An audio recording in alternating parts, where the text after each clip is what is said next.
पिछली बार जब किसी को बहुत तेज बुखार आया था तो क्या कभी ये ख्याल दिमाग में आया था कि वो जो तपता हुआ माथा है, वो भयंकर गर्मी और बदन दर्द, वो असल में किसी वायरस की वजह से नहीं था? हाँ, अक्सर हम यही मान लेते हैं कि बाहर से जो संक्रमण आया है उसी ने हमें बीमार कर दिया है। बिल्कुल, हम सोचते हैं कि हम कमजोर महसूस कर रहे हैं तो वो वायरस का काम है।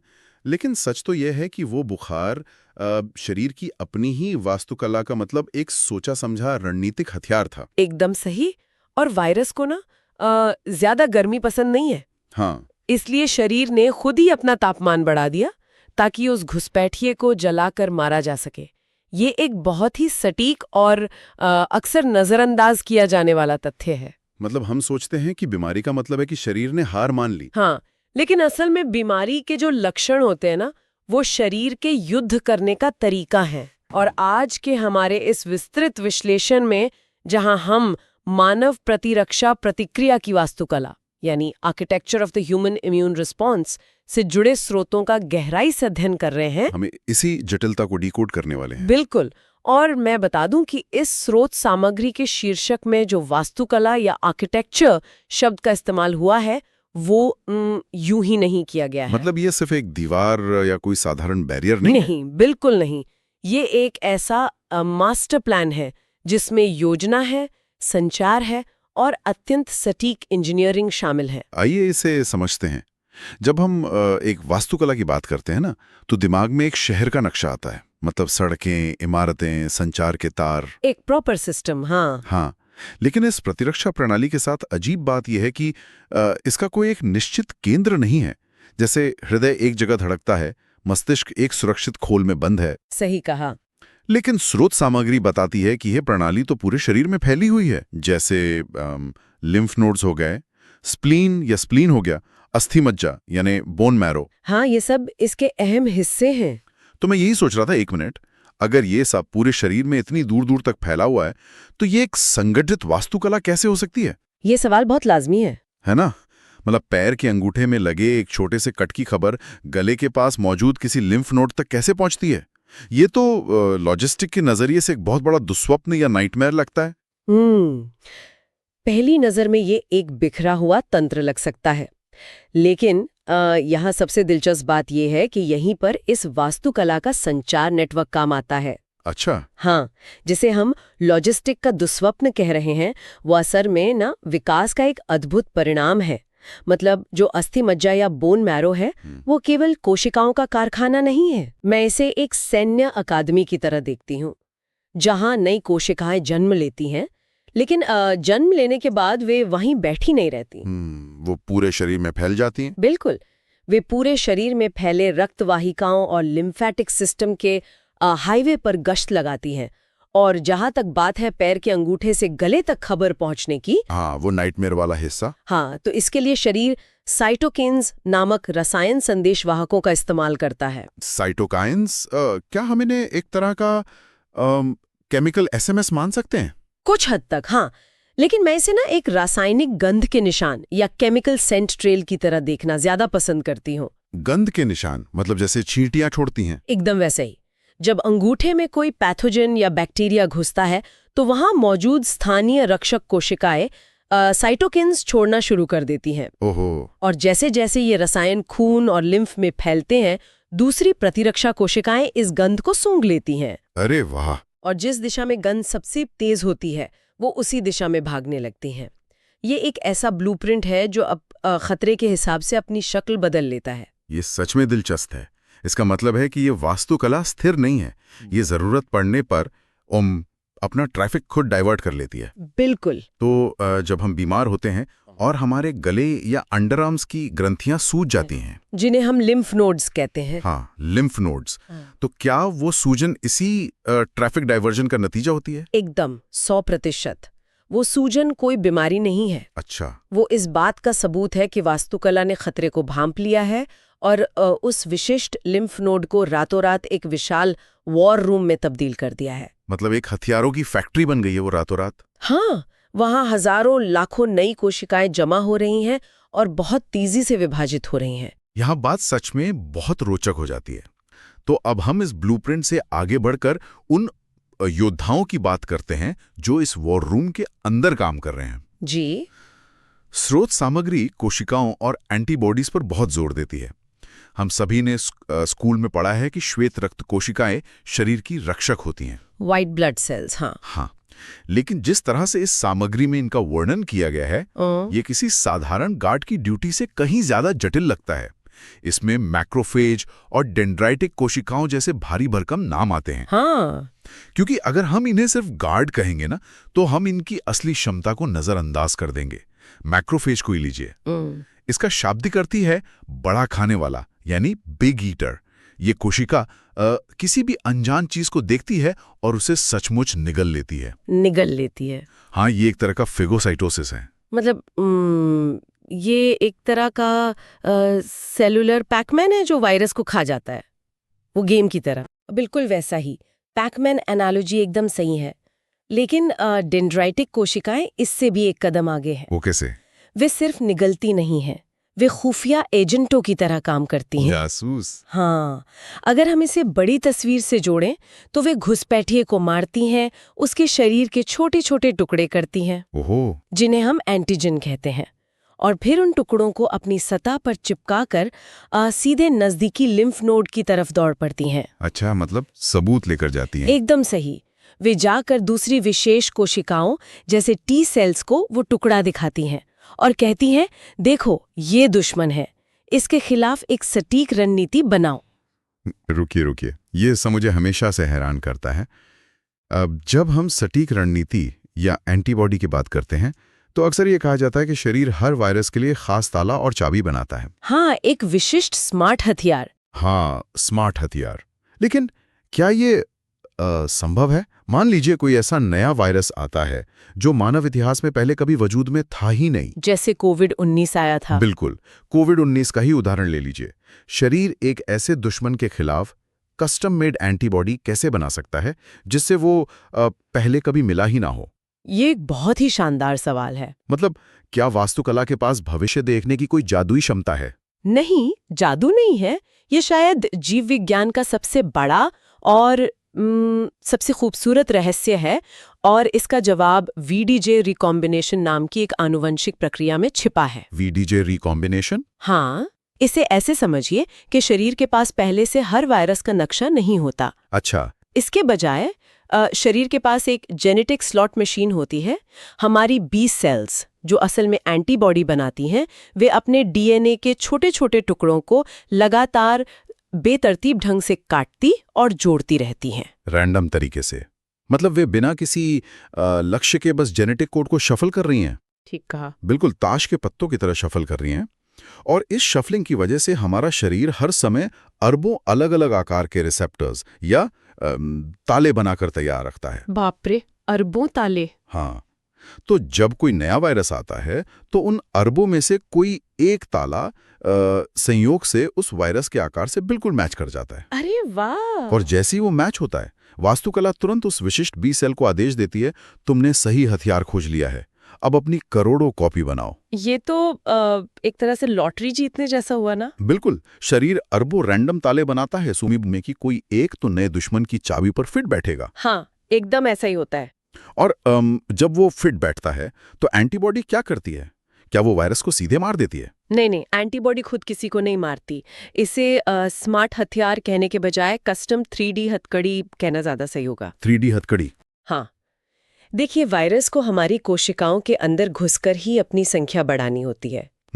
एंटीबॉडी जाकर वायरस के उन हिस्सों पर चिपक जाती हैं जिन्हें वायरस हमारी कोशिकाओं में घुसने के लिए इस्तेमाल करने वाला था। अच्छा, तो उसके दरवाजे बंद कर देती है? हाँ, एक बार जब वायरस पर ये हथकड़ियां लग जाती हैं तो वो निष्क्रिय हो जाता है। इसके अलावा ये एंटीबॉडी वायरस पर एक तरह का टारगेट या लाल झंडा लगा देती हैं, ताकि कोई और आकर उसे मार सके। बिल्कुल, ताकि जो मैक्रोफेज हैं, वो पैकमैन, वो आकर उसे आसानी से निगल सके। तो इन सब का क्या मतलब है? यहाँ मुझे एक बड़ा झोल नजर आ रहा है। क्या? अगर ये जेनेटिक स्लॉट मशीन चलने, सही मैच खोजने और फिर उस कस्टम 3D हथकड़ी की करोड़ों कॉपी बनाने में इतना समय लगता है, तो इसमें तो कई दिन लग जाएंगे ना। तब तक तो वो वायरस शरीर में अपनी अरबों कॉपी बनाकर हमें मार सकता है। ये वास्तुकला इतनी धीमी क्यों है? ये बहुत अहम सवाल है। हम संक्रमण के शुरुआती दिनों में जिंदा कैसे बचते हैं फिर? यहीं पर हमें पता चलता है कि प्रतिरक्षा वास्तुकला के असल में दो अलग-अलग विभाग होते हैं। जन्मजात, जिसे इनेट कहते हैं, और अनुकूली, जिसे एडेप्टिव कहते हैं। अच्छा, इनेट और एडेप्टिव। हाँ, जो प्रक्रिया मैंने अभी बताई ना, कस्टम हथकड़ियां बनाने की, वो अनुकूली या एडेप्टिव सिस्टम का हिस्सा है। इसे पूरी तरह सक्रिय होने में वाकई कुछ दिन से लेकर 1 हफ्ता तक लग सकता है। तो इस बीच मोर्चा कौन संभालता है? जन्मजात या इनेट सिस्टम, ये शरीर की वो रैपिड रिस्पॉन्स फोर्स है जो बहुत ज्यादा स्मार्ट या विशिष्ट तो नहीं है, लेकिन तेज है। बेहद तेज और क्रूर है। मैक्रोफेज इसी का हिस्सा है। जब तक पीछे बैठे विशेषज्ञ नहीं एंटीबॉडीज डिजाइन कर रहे होते हैं, तब तक ये इनेट सिस्टम अपनी पूरी ताकत झोंक देता है। ओहो, मतलब अंधाधुंध फायरिंग। हाँ, ये बुखार पैदा करता है, सूजन लाता है, और जो भी चीज पहचानी नहीं जाती उस पर अंधाधुंध हमला करता है। युद्ध को जीतने की नहीं, बल्कि समय खरीदने की कोशिश करता है, ताकि कस्टम हथकड़ियां बनकर तैयार हो सकें। अब समझ में आया, ये एक बेहतरीन तालमेल है। मतलब ब्रूट फोर्स तब तक लाइन होल्ड करती है जब तक कि स्नाइपर अपनी पोजीशन ना ले लें। एकदम सटीक एनालॉजी है। लेकिन और यहाँ पर बात सच में थोड़ी डरावनी हो जाती है। हमारे पास ये अंधी ताकत है जो बुखार और सूजन ला सकती है। हाँ। हमारे पास अरबों रैंडम हथियार बनाने वाली वो स्लॉट मशीन है। तो क्या कभी ऐसा नहीं होता कि ये स्लॉट मशीन गलती से कोई ऐसा हथियार बना दे जो हमारे ही शरीर के किसी हिस्से से मैच कर जाए? मतलब क्या ये सेना अपने ही शहर को जला सकती है? ये इस पूरी वास्तुकला का सबसे नाजुक और शायद सबसे खतरनाक पहलू है। सच में? हाँ। और यही हमें स्रोत सामग्री के सबसे महत्वपूर्ण खंड की ओर ले जाता है, प्रतिरक्षा प्रतिक्रिया का नियमन, यानी रेगुलेशन। ये एक महत्वपूर्ण सवाल खड़ा करता है, क्योंकि हाँ, ये पूरी तरह संभव है कि हमारी अपनी सेना हमारे ही खिलाफ हो जाए। बाप रे। असल में बी सेल्स और टी सेल्स का निर्माण करते समय शरीर लाखों ऐसी कोशिकाएं बनाता है जो गलती से हमारे अपने ही स्वस्थ ऊतकों को निशाना बना सकती हैं। तो फिर हम हर रोज अपने ही इम्यून सिस्टम के हाथों पिघल क्यों नहीं जाते? क्योंकि इस प्रणाली को ये कैसे पता चलता है कि उसे कब और कहाँ रुकना है? इसके लिए वास्तुकला में एक बेहद सख्त क्वालिटी कंट्रोल या गुणवत्ता नियंत्रण होता है। टी सेल्स की बात करें तो उन्हें थाइमस नाम की एक ग्रंथि में ट्रेनिंग के लिए भेजा जाता है। थाइमस में? हाँ, वहां उन्हें शरीर के अपने प्रोटीन्स दिखाए जाते हैं। अगर कोई भी टी सेल शरीर के अपने प्रोटीन पर हमला करने की कोशिश करती है तो क्या होता है? तो उसे तुरंत नष्ट कर दिया जाता है। उसे एपोप्टोसिस यानी कोशिकाओं की प्रोग्राम्ड की गई मौत के जरिए आत्महत्या करने का आदेश दिया जाता है। ओहो, मतलब जो फेल हुआ वो सीधा खत्म। बिल्कुल। केवल वही कोशिकाएं बाहर आ पाती हैं जो खुद के और बाहरी दुश्मन के बीच का फर्क समझती हैं। लेकिन अगर ये क्वालिटी कंट्रोल फेल हो जाए तो मान लीजिए युद्ध चल रहा है, असली वायरस आया, सेना ने उसे मार दिया। ठीक है। लेकिन अब खून में अरबों की तादाद में हत्यारी कोशिकाएं एंटीबॉडी घूम रहे हैं। युद्ध समाप्त होने के बाद ये सब वापस शांत कैसे होता है? ये बहुत अच्छा सवाल है। अगर मैं इसे एक एनालॉजी से समझूं तो मान लीजिए कि इस आधुनिक इमारत में आग लग गई है, फायर अलार्म बजता है और स्प्रिंकलर सिस्टम चालू हो जाता है। पानी बरसने लगता है और आग बुझ जाती है। लेकिन अगर आग बुझने के बाद भी पानी गिरता ही रहे तो इमारत पानी से खराब हो जाएगी। हाँ, तो वो इमारत आग से तो बच जाएगी, लेकिन पानी उसे सड़ाकर नष्ट कर देगा। इस सिस्टम को ऑफ स्विच कैसे काम करता है? ये फायर स्प्रिंकलर की एनालॉजी बिल्कुल सटीक है। जब फायर अलार्म बजता है तो इनेट सिस्टम सक्रिय होता है, लेकिन आग बुझने के बाद स्प्रिंकलर को बंद करने का काम रेगुलेटरी टी सेल्स या टी रेग्स का होता है। अच्छा, टी रेग्स। हाँ, इन कोशिकाओं का एकमात्र काम युद्ध को रोकना होता है। वे रासायनिक संकेत भेजकर बाकी सेना से कहती हैं, खतरा टल गया है, अब शांत हो जाओ। और जो बाकी कोशिकाएं थी उनका क्या? जो अतिरिक्त योद्धा कोशिकाएं बनी थी उन्हें खत्म कर दिया जाता है और सिर्फ कुछ मेमोरी सेल्स को बचाकर रखा जाता है, ताकि अगली बार याद रहे।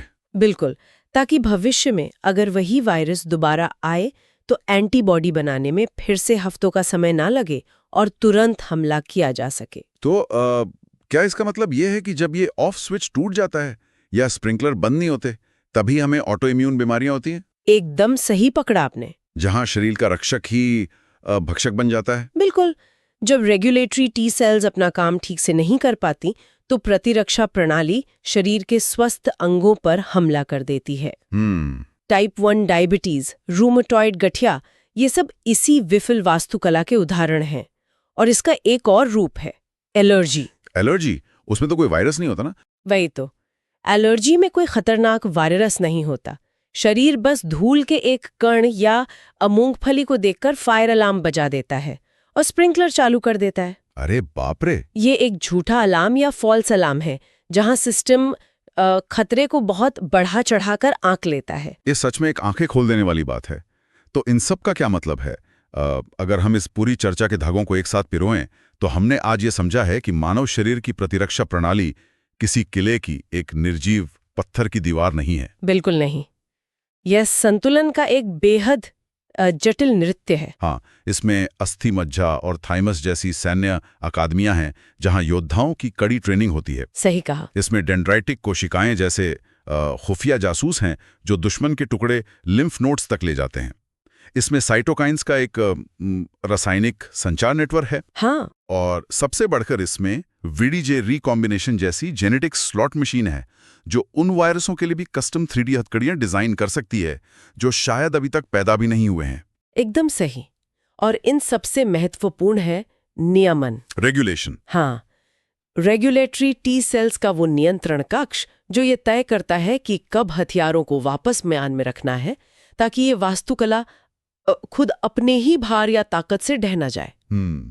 ये एक ऐसा सिस्टम है जहां रक्षा करने और आत्मविनाश के बीच सिर्फ एक रासायनिक संकेत का फासला होता है। ये ज्ञान हमारे लिए इसलिए भी जरूरी है क्योंकि जब हम अपने शरीर के भीतर चल रहे निरंतर और अदृश्य युद्ध को समझते हैं, हाँ, तब हमें इस बात का एहसास होता है कि स्वस्थ महसूस करना कोई डिफॉल्ट स्थिति नहीं है।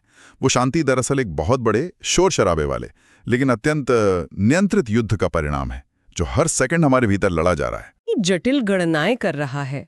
लेकिन इस विस्तृत विश्लेषण को खत्म करने से पहले हाँ, मैं एक विचार पर रुकना चाहता हूँ। बताइए। हमने देखा कि जब शरीर की ये पूरी भव्य वास्तुकला, ये पूरा शहर अपनी ही विनाशकारी ताकत से बचने के लिए पूरी तरह से नियमन या रेगुलेशन पर टिका है, तो क्या होगा अगर कोई ऐसा अनजान बाहरी खतरा आ जाए जो वास्तुकला की दीवारों या मैक्रोफेज गार्ड से लड़ने की कोशिश ही ना करे? मतलब एक सीधा और आमने सामने का युद्ध लड़ने के बजाय कुछ और। हाँ, क्या होगा अगर कोई ऐसा वायरस हो जो सीधे इस संचार नेटवर्क के तारों को ही काट दे, जो साइटोकाइंस के अलार्म को म्यूट कर दे, या फिर उस थाइमस और रेगुलेटरी टी सेल्स के नियंत्रण कक्ष को ही हैक कर ले? ये तो बहुत ही भयानक स्थिति होगी, है ना? अगर दुश्मन ने फायर अलार्म को ही बंद कर दिया और पुलिस स्टेशन के अंदर ही अपना बेस बना लिया, तो ये पूरी शानदार वास्तुकला खुद को कैसे बचाएगी? ये सोचने वाली बात है। ये एक ऐसा परिदृश्य है जो हमें सोचने पर मजबूर करता है कि क्या सबसे बड़ा खतरा वो है जो दीवार तोड़ता है या वो जो सीधे सिस्टम के ब्लूप्रिंट को ही हाईजैक कर लेता है। इसी विचार के साथ हम आज का ये गहराई से किया गया विश्लेषण यहीं समाप्त करते हैं। हमारे भीतर मौजूद इस शांत लेकिन अद्भुत युद्ध के बारे में जरूर सोचते रहिए।